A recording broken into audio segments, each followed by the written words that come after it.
नमस्ते दोस्तों, स्वागत है आपका फिर से कोडिंग हेयर चैनल पर। CSS लेवल 2 में हम सेलेक्टर्स के और भी एडवांस्ड कॉन्सेप्ट को सीख रहे हैं। पिछली वीडियो में हमने सूडो क्लासेस का इंट्रोडक्शन किया था और दो इम्पोर्टेंट सूडो क्लासेस को डिटेल में सीखा। आज हम दो नए सूडो क्लासेस सीखने वाले हैं, चेक और nth ऑफ टाइप। चलिए वीडियो को स्टार्ट करते हैं। सबसे पहले एक छोटी सी रिवीजन कर लेते हैं। सूडो क्लास एक कीवर्ड होता है जो सेलेक्टर के साथ ऐड किया जाता है और ये किसी एलिमेंट की स्पेशल स्टेट को रिप्रेजेंट करता है।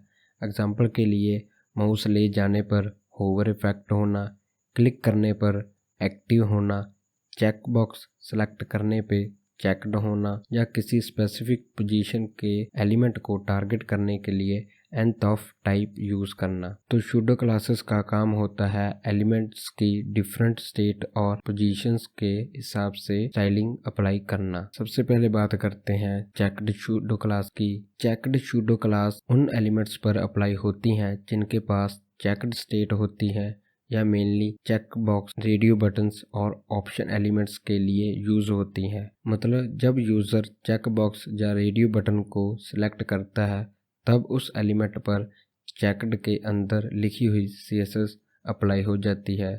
चलिए अब हम इसका सिंटैक्स और प्रैक्टिकल एक साथ VS कोड में हमारे समझते हैं। तो चलते हैं हमारे VS कोड में। तो ये रहा हमारा प्रीवियस वीडियो का कोड। तो यहाँ पे हमने टाइटल में लिखा हुआ है सेलेक्टर्स और इसमें हम लिख देते हैं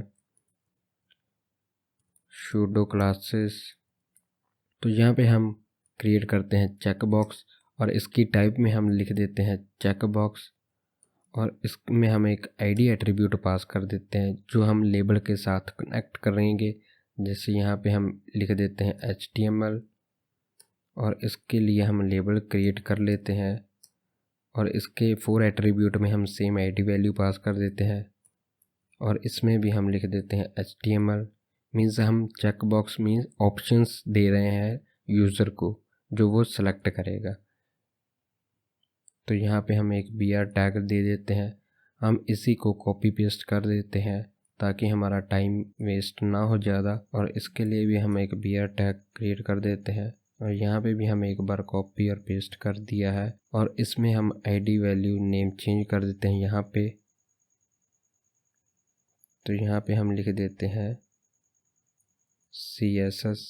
मैंने ID 4 एट्रीब्यूट और जो हमने टेक्स्ट शो करना है उसकी वैल्यू चेंज कर दी है।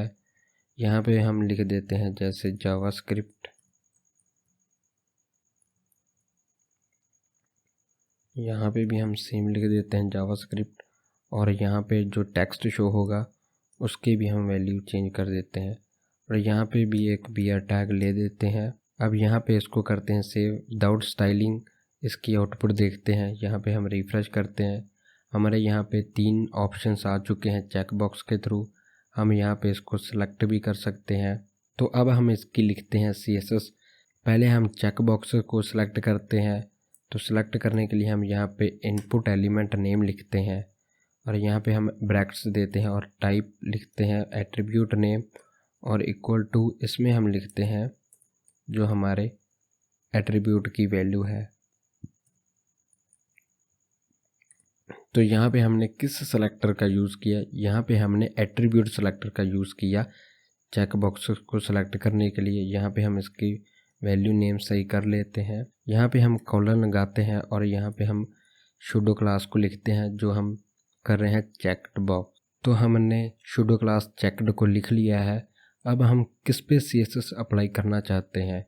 यहाँ पे जो टेक्स्ट शो हो रहा है इसके अंदर स्टाइल अप्लाई हो। मीन्स इसका हम बैकग्राउंड कलर और फॉन्ट का कलर चेंज करेंगे। इसको सिलेक्ट करने के लिए हम यूज़ करेंगे हमारा एडजेसेंट सिबलिंग कॉम्बिनेटर को जो हमने पिछली वीडियोस में देखा था। तो यहाँ पे हम देख रहे हैं जो इनपुट के साथ इसका सिबलिंग वाला रिलेशन है, तो इसलिए हम यहाँ पे एडजेसेंट सिबलिंग कॉम्बिनेटर का यूज़ करेंगे। इसके लिए हम यहाँ पे लिखते हैं प्लस और इनको सेलेक्ट करने के लिए हम इन सब पे एक सेम क्लास नेम पास कर देते हैं। जैसे हम इसका नाम बटन क्रिएट कर देते हैं और इसको हम सारे चेक बॉक्स के लेबल्स के अंदर पास कर देते हैं जो हमारी सेम क्लास होगी। मीन्स सभी पे स्टाइल अप्लाई होगा। इसको हम सेव करते हैं। तो यहाँ पे हम सिलेक्ट करते हैं क्लास सिलेक्टर की सहायता से। तो उसके लिए हम यहाँ पे डॉट लगाते हैं और क्लास का नेम लिखते हैं। फिर इसके अंदर हम प्रॉपर्टी और वैल्यू नेम पास करते हैं जो हम यहाँ पे CSS लिखना चाहते हैं। हम चाहते हैं इसका बैकग्राउंड कलर एक्वा और जो इसका फ़ॉन्ट का कलर है और वो चेंज हो जाए ब्राउन में। तो अब हम इसमें को करते हैं सेव और यहाँ पे हम करते हैं रिफ़्रेश। अब आप यहाँ पे देखना, जब मैंने HTML को सिलेक्ट किया, मैं चेक किया, तो इसका फ़ॉन्ट कलर और बैकग्राउंड कलर चेंज हो चुका है। इसी तरह CSS और जावास्क्रिप्ट सेम होगा। ये फीचर फॉर्म में बहुत यूज़फुल होता है, जहाँ यूज़र को ऑप्शन सेलेक्ट करने के बाद अलग से स्टाइलिंग दिखानी हो। सपोज़ आप एक क्विज़ बना रहे हो जहां यूज़र ऑप्शन सेलेक्ट करे और आपको उनके सिलेक्टेड ऑप्शंस हाईलाइट करने हो, तो चेक्ड सूडो क्लास का उस केस में बहुत हेल्पफुल है। तो अब हम बात करते हैं हमारे nth of type pseudo class की। ये सूडो क्लास किसी पेरेंट के अंदर एक स्पेसिफिक टाइप के एलिमेंट को सिलेक्ट करने के लिए यूज़ होती है। मतलब अगर एक पेरेंट के अंदर मल्टीपल P या Li एलिमेंट्स हैं तो हम उनके ऑर्डर के हिसाब से उनको टारगेट कर सकते हैं। इसका सिंटैक्स और प्रैक्टिकल हम एक साथ देखते हैं VS कोड में। तो चलते हैं हमारे VS कोड के अंदर और यहाँ पे हम index.html फाइल के अंदर ही इसको क्रिएट करते हैं। तो यहाँ पे हम क्रिएट करते हैं हमारा एक div टैग और इसके अंदर हम p टैग को क्रिएट करते हैं। तो हम यहाँ पे लिखते हैं कोडिंग हेयर और इसको हम मल्टीपल कॉपी पेस्ट कर देते हैं ताकि हमारे बहुत सारे P टैग्स हों तो हम pseudo class nth of type का यूज़ कर सके। तो अब हम इसको करते हैं सेव और यहाँ पे हम style.css फाइल में इसको करते हैं सेलेक्ट। पहले हम div एलिमेंट को लिखते हैं, मीन्स div एलिमेंट के अंदर जो P टैग्स हैं उसके अंदर हम nth टाइप ऑफ जो हमारा सूडो क्लास है वो अप्लाई हो। और यहाँ पे हम ब्रैकेट्स के अंदर वैल्यू पास करते हैं, हम किस नंबरिंग के अकॉर्डिंग चाहते हैं उस पे स्टाइल पास हो, मीन्स CSS पास हो। तो यहाँ पे हम चाहते हैं जो पैराग्राफ्स ऑड में है उस पे स्टाइल अप्लाई हो जाए। इसके लिए हम यहाँ पे लिखते हैं बैकग्राउंड कलर और एक क्या हो जाए, ग्रे हो जाए।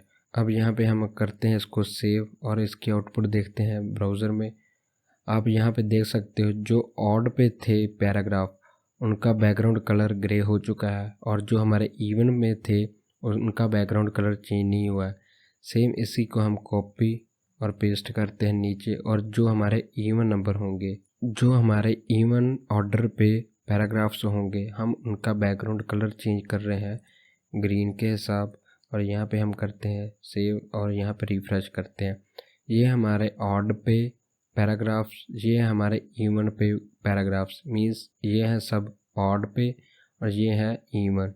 इनको लिखने के लिए हम नंबरिंग भी पास कर सकते हैं, जैसे यहाँ पे हम इनको कमेंट आउट कर देते हैं और यहाँ पे हम फिर से div टैग को सिलेक्ट करते हैं और उसके अंदर सारे पैराग्राफ्स को सिलेक्ट करते हैं। फिर हम nth of type pseudo class को लिखते हैं और इसके ब्रैकेट के अंदर हम किस पैराग्राफ के ऊपर स्टाइल मीन्स CSS अप्लाई करना चाहते हैं। जैसे हम सेकंड पे जो पैराग्राफ है उस पर स्टाइल अप्लाई करना चाहते हैं, यहाँ पे हम इसका बैकग्राउंड कलर रेड कर देते हैं। अब हम इसको करते हैं सेव, यहाँ पे हम रिफ्रेश करते हैं। जो हमारा सेकंड पे है पैराग्राफ वो सिलेक्ट हो चुका है।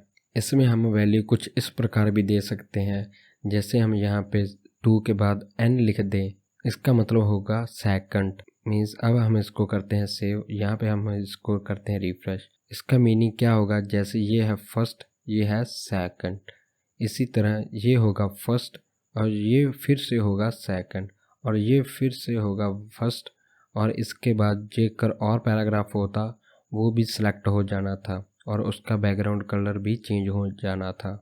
आप इंटरनेट पे जाकर इसको और भी एक्सप्लोर कर सकते हैं। हमें आगे के वीडियोस में जो प्रोजेक्ट्स बनाएंगे हमें इस तरह ही हम उसका बेसिक यूज़ करेंगे। ये तब यूज़फुल होता है जब आपको एक टेबल, लिस्ट या पैराग्राफ्स में अल्टरनेट कलरिंग करनी हो, जैसे रोज को जैम्बरा स्ट्रिप्स की तरह दिखाना। वेबसाइट्स में डेटा टेबल्स में ये इफ़ेक्ट आपने ज़रूर देखा होगा। तो दोस्तों अब आपके लिए एक छोटा सा टास्क है।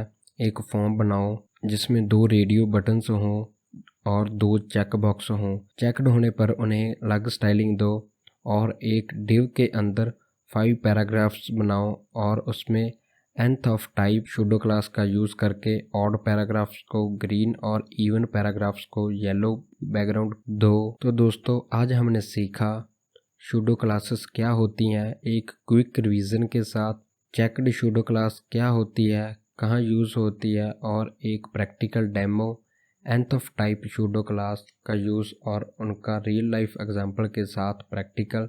इस तरह के सूडो क्लासेस हमें एलिमेंट्स के स्टेट और पोजीशन बेस्ड स्टाइलिंग करने में मदद करते हैं। बस दोस्तों आज के लिए इतना ही। नेक्स्ट वीडियो में हम और सूडो एलिमेंट्स और एडवांस सेलेक्टर्स सीखेंगे और उनको प्रैक्टिकल के साथ समझेंगे।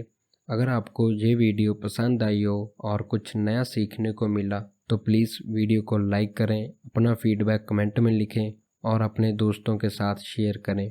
और हाँ, चैनल को सब्सक्राइब करना ना भूलें ताकि आप हमारे स्टेप बाय स्टेप मोनस्टैक ट्यूटोरियल्स मिस ना करें। धन्यवाद दोस्तों, मिलते हैं नेक्स्ट वीडियो में। Happy coding, keep learning.